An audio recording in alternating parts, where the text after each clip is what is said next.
अगला सुनिए। एक शख्स मरने लगा, बोला बेगम बिस्तर मर्ग पर हूँ, मेरे दिल में एक सवाल है, एक खलश है, 10 बच्चे एक जैसे हैं, ये 11वां मुख्तलिफ है, ये किसका है? बीवी बोली सच बताऊं? शोर बोला हाँ बताओ।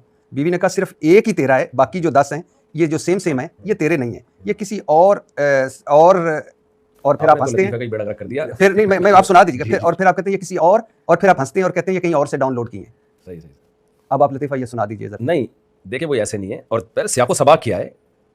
जब देखें ऐसे कोई लतीफ़ा उठा के, जब आप ऐसा तो नहीं है कि मैं आया कैमरा रखा और मैं लतीफ़ा सुना के निकल गया। पीछे बयान क्या चल रहा है, सोसाइटी में क्या हो रहा है, इसको एक्सप्लेन करने के लिए इंसान लतीफ़े सुनाता है। तो लतीफ़ा जो मैंने सुनाया था वो इस तरह सुनाया था कि एक आदमी के 10 बच्चे थे, तो 11वां जरा डिफरेंट पैदा हुआ, तो उसने अपनी बीवी से पूछा मौत के वक्त ये किसका है, मुझे शक हो रहा है, तो उसने कहा सिर्फ यही तेरा है। बस इतना लतीफ़ा है। यानी आप यानी आपने कहा मैं आप क्लिप आपको सुना, ये कहीं और से डाउनलोड हुई। अच्छा चले, तो इसमें ये कहीं और से डाउनलोड होना यानी नहीं, तो आप क्या कहना, मैं क्या ये बताऊं कि ये इस तरह मिले आपस में और वो इसका तुम्हारा कहीं मेरा कहीं से लिंक था, वो लड़का आया रात को बैठा और मेरे साथ ये हरकतें की, तो ये तो शॉर्ट में तो ऐसी ही बात होती है। आपको चाहिए ये डिटेल बतानी?